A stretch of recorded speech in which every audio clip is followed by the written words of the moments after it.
ভিন্নমত দমনে রাজনীতিকে পেরেক মারার পটভূমি জুলাই আগস্ট, যে আন্দোলনে বিভিন্ন দলমত ধর্মের মানুষ থেকে শুরু করে একে একে যোগ দেয় সাধারণ জনতাও। রক্তক্ষয়ী জুলাই আন্দোলনকে এনে দেয় অভ্যুত্থানের রূপ। আন্দোলনে যেদিন জয়ী হয় বিপ্লবীরা, সেদিন রাজপথে নেমে আসতে বাদ পড়েনি গৃহবধূ, শিশু, বৃদ্ধরাও। তবে কিছু সময় না যেতেই স্বর্ণালী ২৪-এর ৫ আগস্টের বিজয়ী সম্মুখ যোদ্ধাদের মধ্যে দেখা দেয় তীব্র মতবিরোধ, ওঠে নানা সমালোচনা, শুরু হয় অনৈক্য। ত্রয়োদশ জাতীয় নির্বাচন ঘিরে গাঢ় হওয়া এই অনৈক্যের ভবিষ্যৎ কোন দিকে, তা জানতে চেষ্টা করছেন সহকর্মী তাসরিক সঞ্চয়। ক্যামেরায় ছিলেন মিজানুর রহমান। দেখুন বিশেষ প্রতিবেদন। দেশের মানুষের সীমাহীন ঐক্যে সৃষ্টি হয় ২৪-এর অভ্যুত্থান। জুলাই আগস্টের এই অভ্যুত্থানে জিতে যায় বিপ্লবীরাই। অভ্যুত্থান পরবর্তী বিশেষ পরিস্থিতিতে যখন গঠিত হলো প্রফেসর মোহাম্মদ ইউনূসের নেতৃত্বে অন্তর্বর্তীকালীন সরকার, তার পরবর্তীতে আয়োজন শুরু হয় ত্রয়োদশ জাতীয় নির্বাচনের। এই নির্বাচনের আগের সময়টিতে এই ঐক্যের মধ্যে কী এমন বিরোধ সৃষ্টি হলো, যাতে স্পষ্ট হয়েছে বিভিন্ন ইস্যুতে মতবিরোধের। কেন বিরোধ, কিভাবে বিরোধ, এই বিরোধের ভবিষ্যৎই বা কোন পথে, সেসব মন্তব্য জানব ২৪-এর জুলাই আগস্ট আন্দোলনের বিভিন্ন সংগঠকের কাছে।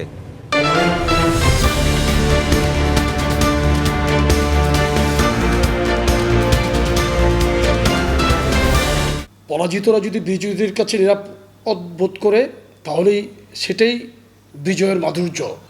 তারা বিএনপিকে জাতীয় সরকারে আসার জন্য আহ্বান করেছিল। বিএনপি জাতীয় সরকারে তো যায় নাই, ভোটাধিকার আদায় করার জন্যই বিএনপি মাঠে ছিল।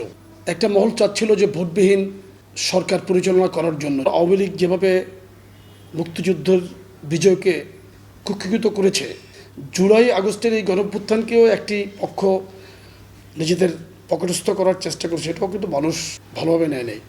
এই যে বিভেদটা, যারা নিজেদেরকে দাবি করলো তারাই সমস্ত কিছুর মূল নায়ক, আসলে কিন্তু সেটা ঠিক ছিল না। আপনি এখন গোয়েন্দা সংস্থার কাছ থেকে রিপোর্ট নেন, দেখবেন তাদের অনেক ধরনের আরও অপকর্ম সম্মুখে আসবে। বাঁচার জন্য যে আন্দোলন, সেই আন্দোলনে একটা পর্যায়ে গিয়ে ছাত্র জনতা, জনসাধারণ সকলে একীভূত হয়ে গেল।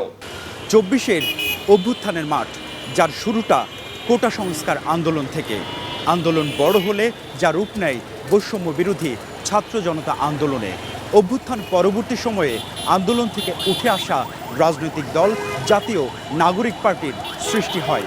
এই বিবাদমান পরিস্থিতিতে কি বলছেন জাতীয় নাগরিক পার্টির সদস্য সচিব, সংসদ সদস্য আক্তার হোসেন, সে কথা শুনতে নিয়ে যাচ্ছি আমরা।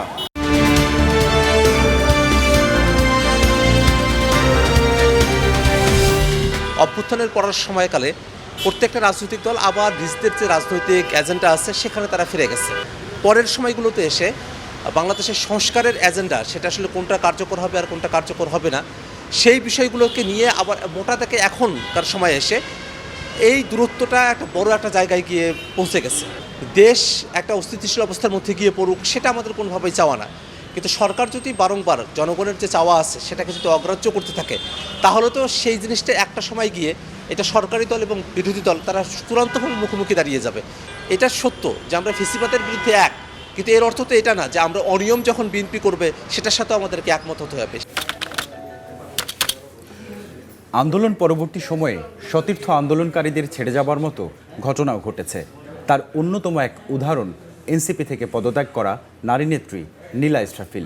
আমরা কথা বলেছি তার সাথেও।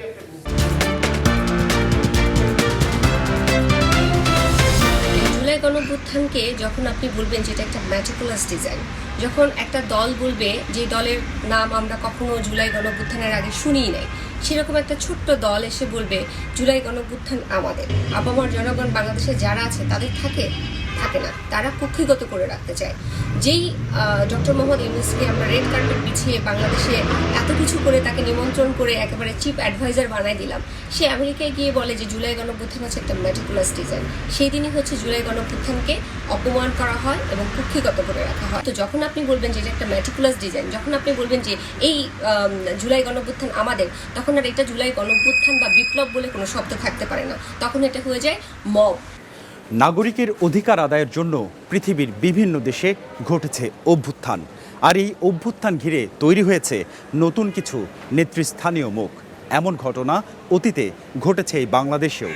অভ্যুত্থান থেকে তৈরি হওয়া নেতৃত্বের পরবর্তীতে কি পরিস্থিতি তৈরি হয় সে সম্পর্কে আমরা জানব বিশেষজ্ঞ মতামত।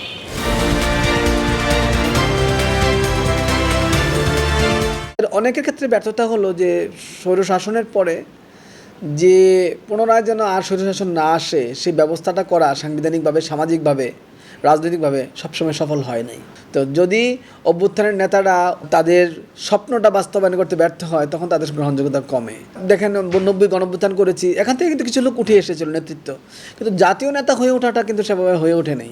90 গণঅভ্যুত্থানে যা দেখেছি, 69 গণঅভ্যুত্থানে যা দেখেছি, সিপাহী জনতার যে অভ্যুত্থান, সেখানে কিন্তু শহীদ রাষ্ট্রপতি জিয়াউর রহমান ন্যাশনাল ফিগার হিসেবে আবির্ভূত হয়েছেন। জাতীয় 24-এর ক্ষেত্রেও কিন্তু ঠিক এই ধরনের নেতৃত্ব এখনও বের হয়ে আসে নাই। ব্যক্তি বা রাজনৈতিক দলীয় স্বার্থ যখন নাগরিক স্বার্থের তুলনায় ঊর্ধ্বে বিবেচিত হয় তখন সেটি রাষ্ট্রের জন্য নেতিবাচক বলে মনে করছেন সাধারণ মানুষ। তাদের মতে রাজনৈতিক দল এবং তার নেতৃবৃন্দের ভূমিকা রাজনৈতিক স্থিতিশীলতা ফেরাতে অনেক বেশি জরুরি। তার সঞ্চয়, SA TV, ঢাকা।